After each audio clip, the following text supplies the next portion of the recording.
चलो अब आगे बढ़ते हैं और अब कक्षा 12 राजनीति विज्ञान का पाठ 1 न्याय सुनेंगे। डाइट जयपुर के निर्देशन में इस पाठ का आलेखन किया गया है जनसी मीणा जी द्वारा और समीक्षा की है महेश बाबू शर्मा जी ने। आओ पाठ सुनते हैं। प्यारे बच्चों नमस्कार। आपको ये पता ही होगा कि वर्तमान सारी व्यवस्थाएं कानून के द्वारा संचालित होती है। व्यवस्थाओं को सही रूप से संचालित करने के लिए हम कानून का सहारा लेते हैं और अगर कोई कानून का उल्लंघन करता है तो उसके लिए सजा का प्रावधान किया जाता है। परंतु कानून के उल्लंघन पर किसको कितनी सजा मिलेगी यह न्याय व्यवस्था पर निर्भर करता है। न्याय किसी भी व्यवस्था के लिए एक महत्वपूर्ण अवधारणा होती है। तो बच्चों आज हम जानने का प्रयत्न करेंगे कि न्याय क्या है, विभिन्न विद्वानों ने न्याय की क्या क्या परिभाषाएं दी है तथा न्याय के कौन कौन से रूप प्रचलित है हमारे आज के विषय न्याय। आइए बच्चों हम आज सबसे पहले ये जानने का प्रयत्न करते हैं कि न्याय का सामान्य अर्थ क्या है। बच्चों प्राचीन काल से ही न्याय की संकल्पना राजनीतिक चिंतन का महत्वपूर्ण विषय रही है। न्याय एक दार्शनिक शब्द है लेकिन विविध रूप में इसका अर्थ उस काम से लिया जाता है जो कानून और न्याय के हिसाब से सही हो। न्याय शब्द का प्रयोग मुख्य रूप से दो संदर्भों में किया जाता है। पहला, इससे मौजूदा कानूनों के वजूद की अनुभूति हो और दूसरा कानूनी कार्रवाई का गुण। न्याय व्यवस्था का प्रमुख काम सिर्फ विवादों को सुलझाना नहीं होता बल्कि न्याय की रक्षा करना भी है। न्याय व्यवस्था कितनी प्रभावी है इसका निर्धारण इसी आधार पर होता है कि वह किस हद तक न्याय की रक्षा कर पाती है। परंपरा के अंतर्गत न्याय के स्वरूप की व्याख्या करने के लिए मुख्यतः न्यायपरायण व्यक्ति अर्थात सद्चरित्र मनुष्य के गुणों पर विचार किया जाता है। इसमें उन सद्गुणों की तलाश की जाती है जो व्यक्ति को न्याय की ओर प्रवृत्त करते हैं। भारतीय परंपरा में भी न्याय में मनुष्य के धर्म को प्रमुखता दी गई है अर्थात जो धर्म के अनुसार चलता है वही न्यायपरायण व्यक्ति। इन दोनों ही मान्यताओं में मनुष्य के कर्तव्य पर बल दिया गया है अर्थात प्रत्येक मनुष्य द्वारा अपना निर्दिष्ट कार्य करना एवं दूसरे के कार्यों में हस्तक्षेप न करना ही न्याय है। न्याय की व्याख्या अलग अलग विचारकों ने अपने अपने ढंग से करने का प्रयत्न किया है। पाश्चात्य राजनीतिक चिंतन में न्याय के अर्थ को स्पष्ट करने का सर्वप्रथम प्रयास यूनानी दार्शनिक एवं राजनीतिक विचारक प्लेटो ने किया था। प्लेटो ने अपनी दर्शन में न्याय को मनुष्य का आत्मीय गुण माना है। उसके अनुसार यह वह सद्गुण है जिससे प्रेरित होकर मनुष्य सबकी भलाई में अपना भला ढूंढता है। प्लेटो से लेकर अब तक सभी चिंतकों ने न्याय को महत्वपूर्ण राजनीतिक एवं नैतिक प्रत्यय माना है। एक तरफ न्याय व्यक्ति का निजी चारित्रिक सद्गुण है, वहीं दूसरी तरफ न्याय राजनीतिक समाज का वांछनीय गुण माना गया है। मध्यकाल में ऑगस्टाइन व एक्विनास, आधुनिक चिंतकों में Hobbes, Hume, Karl Marx, Kant और मिल ने तथा समकालीन विचारक जॉन रॉल्स ने न्याय का नवीन स्वरूप प्रस्तुत किया है। तो बच्चों हम विभिन्न विचारकों के न्याय से संबंधित विचारों के बारे में जानकारी प्राप्त करेंगे। आइए बच्चों हम सबसे पहले प्लेटो के न्याय संबंधी विचारों को जानने का प्रयास करते हैं।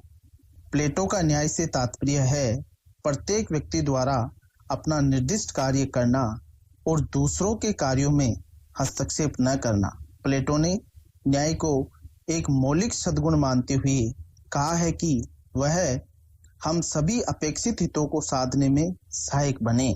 प्लेटो अपनी पुस्तक रिपब्लिक में न्याय को समझाने के लिए काफी रोचक विश्लेषण करता है। वह सबसे पहले सामाजिक व राजनीतिक न्याय की अवधारणा को व्यक्तिगत न्याय से पृथक करने की चेष्टा करता है। प्लेटो न्याय के दो रूप मानता है, एक व्यक्तिगत न्याय और दूसरा सामाजिक या राज्य से संबंधित। इसी प्रकार प्लेटो मानवीय आत्मा में तीन तत्व मानता है, बुद्धि, शौर्य और तृष्णा। इन तीनों तत्वों की मात्रा के अनुसार ही प्लेटो राज्य और समाज में 3 वर्ग स्थापित करता है।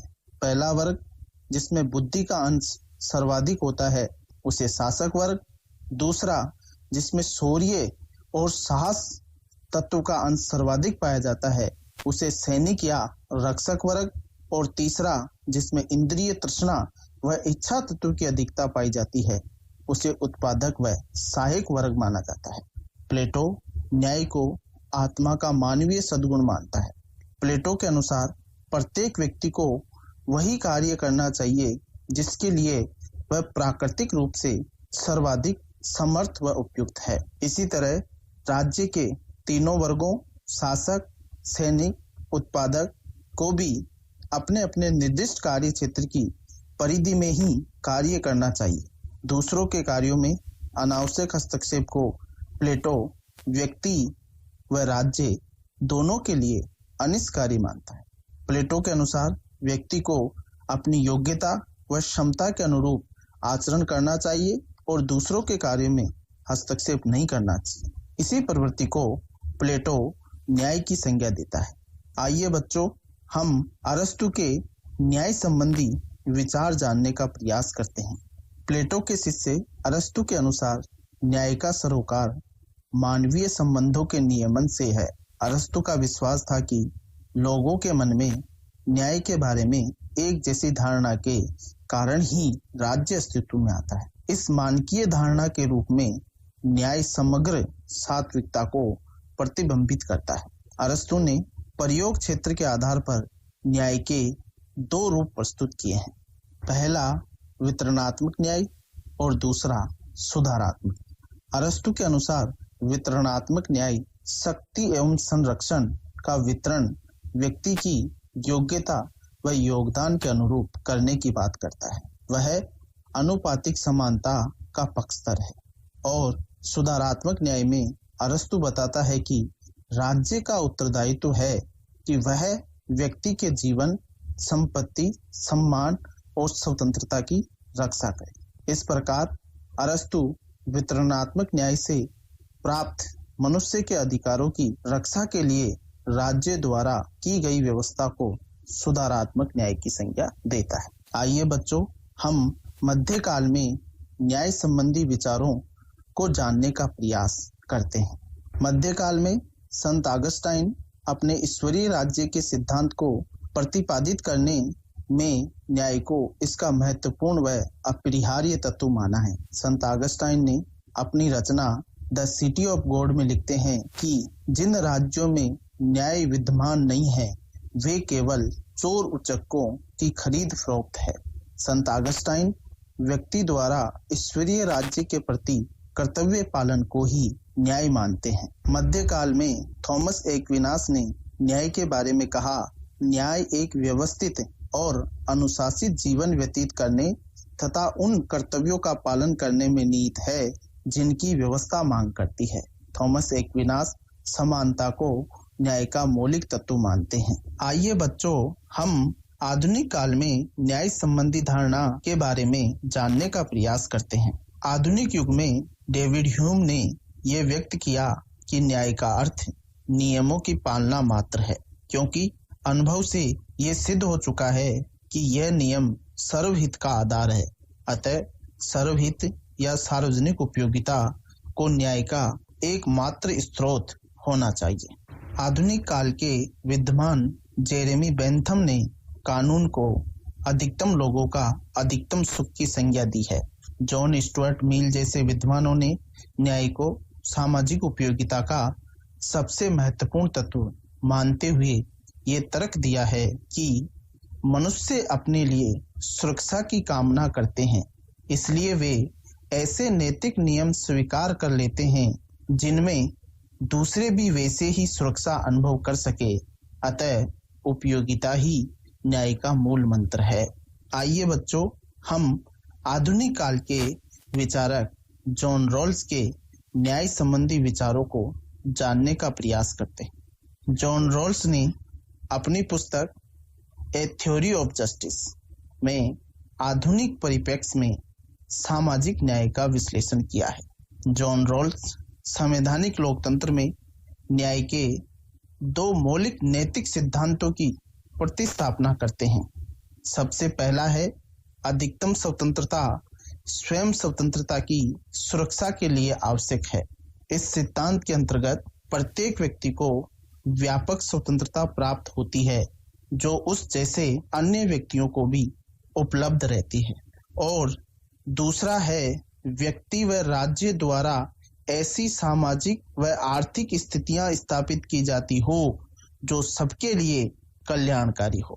जॉन रॉल्स सबकी प्रगति के लिए अज्ञानता के पर्दे के सिद्धांत को स्थापित करते हैं। रॉल्स के अनुसार न्याय के नियमों का निर्माण करने से पूर्व मनुष्य अज्ञानता के पर्दे के पीछे है, अर्थात वे अपने उस मूल स्थिति में आ जाते हैं जहां वे योग्यताओं, हितों, क्षमताओं आदि में समान हैं। इस स्थिति में न्याय की सर्वप्रथम मांग सबको समान स्वतंत्रता और अवसरों की उचित समता की होती है, अर्थात जीवन की मूलभूत आवश्यकताओं से जुड़ी वस्तुओं का बिना किसी भेदभाव के समान वितरण हो। इस नियम से अलग तभी हुआ जा सकता है जब इससे हीनतम को अधिकतम लाभ मिले।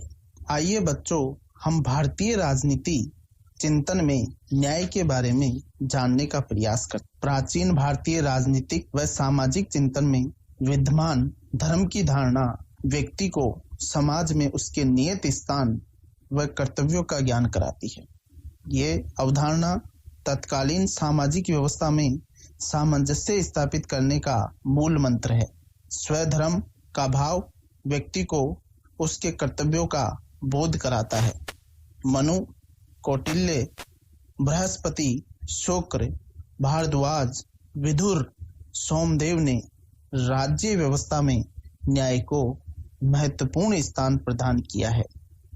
भारतीय चिंतन में न्याय के कानूनी रूप को स्वीकार किया गया है। बच्चों, विभिन्न विचारकों द्वारा दिए गए न्याय संबंधी विचारों को जानने के बाद हम न्याय के विभिन्न रूपों के बारे में जानने का प्रयास करते हैं। परंपरागत रूप में न्याय की दो धारणाएं प्रचलित रही है, नैतिक और कानूनी, किंतु वर्तमान में सामाजिक व आर्थिक न्याय की धारणा भी महत्वपूर्ण हो गई है। इसलिए न्याय की अवधारणा स्थिर नहीं है, क्योंकि यह एक व्यक्ति से दूसरे व्यक्ति में भिन्न भिन्न है। न्याय की विभिन्न अवधारणाओं को ध्यान में रखते हुए न्याय को कुछ रूपों में वर्गीकृत किया जा सकता है, जैसे नैतिक न्याय, कानूनी न्याय, राजनीतिक न्याय, सामाजिक न्याय और आर्थिक न्याय। चलिए हम इन्हीं न्याय के विविध रूपों को विस्तार से जानने का प्रयास करते हैं। नैतिक न्याय माना जाता है कि प्राकृतिक नियमों और प्राकृतिक अधिकारों पर आधारित जीवन व्यतीत करना ही नैतिक न्याय है। जब व्यक्तियों का आचरण सदाचारी होता है तो वह नैतिक न्याय होता है। कानूनी न्याय सरकार द्वारा निर्मित कानूनों का नागरिक स्वाभाविक रूप से अनुसरण करते हैं तो वही कानूनी न्याय होता है, बशर्ते सरकार द्वारा निर्मित कानून न्यायोचित होने चाहिए और सरकार द्वारा ऐसे कानूनों को न्यायपूर्ण ढंग से लागू करना चाहिए। राजनीतिक न्याय एक राज्य में सभी व्यक्तियों को समान अधिकार व अवसर प्राप्त होना चाहिए तथा राजनीतिक न्याय सभी व्यक्तियों के कल्याण पर आधारित होता है। ऐसा न्याय केवल प्रजातांत्रिक व्यवस्थाओं में ही प्राप्त किया जा सकता है, जैसे वयस्क मताधिकार, विचार, भाषण व अभिव्यक्ति की स्वतंत्रता, बिना भेदभाव के सार्वजनिक पद प्राप्त करने का अधिकार व अवसर सभी नागरिकों को समान रूप से प्राप्त होना ही राजनीतिक न्याय होता है। सामाजिक न्याय सामाजिक न्याय वह न्याय है जिसमें सामाजिक स्थिति के आधार पर व्यक्तियों में भेदभाव न हो और प्रत्येक व्यक्ति को अपने व्यक्तित्व के विकास के पूर्ण अवसर प्राप्त। राज्य द्वारा व्यक्ति के अच्छे जीवन के लिए आवश्यक परिस्थितियां उत्पन्न करनी चाहिए। राज्य द्वारा ऐसे कानूनों का निर्माण करना चाहिए जो एक समतामूलक समाज का निर्माण करने में सहायक हो। आर्थिक न्याय। आर्थिक न्याय का सिद्धांत इस बात पर बल देता है कि आर्थिक संसाधनों का वितरण करते समय राज्य व्यवस्था को व्यक्ति की आर्थिक स्थिति का ध्यान रखना चाहिए। आर्थिक न्याय धन संपदा के आधार पर व्यक्तियों के बीच पाए जाने वाली असमानता की निंदा करता है तथा गरीबी और अमीरी के बीच खाई को कम करने पर बल देता है। आर्थिक न्याय का उद्देश्य समाज में आर्थिक समानता स्थापित करना है, किंतु व्यवहार में आर्थिक समानता ला पाना अभी तक संभव नहीं हुआ है। निष्कर्ष में ये कहा जा सकता है कि न्याय के मौलिक स्वरूप में काफी परिवर्तन हो चुका है, लेकिन न्याय का लक्ष्य आज भी वही है जो सदियों पहले था। न्याय की चर्चा केवल ऐसे समय में प्रासंगिक होगी जिसमें वस्तुओं, सेवाओं, अवसरों इत्यादि का अभाव हो और जहां प्रचलित कानूनों, अधिकारों, संपत्ति संबंधों और नैतिक मान्यताओं की आलोचना करने और उनमें उपयुक्त परिवर्तनों की मांग करने की स्वतंत्रता की गुंजाइश हो। तो छात्रों, आज आपने देखा कि न्याय का अर्थ क्या है और विभिन्न विद्वानों ने न्याय की क्या-क्या परिभाषाएं दी है एवं न्याय के कितने रूप वर्तमान में प्रचलित है। धन्यवाद। बच्चों, इस पाठ में हमने जाना कि न्याय क्या होता है और हमने यह भी जाना कि सामाजिक न्याय व राजनीतिक न्याय में क्या भेद है। अरस्तु के न्याय संबंधी विचारों को भी जाना व मध्य व आधुनिक काल के न्याय संबंधी विचारों को भी जाना। इस पाठ को अच्छे से समझने के लिए आप खुद पढ़ना और अपने सवाल जरूर लिखना।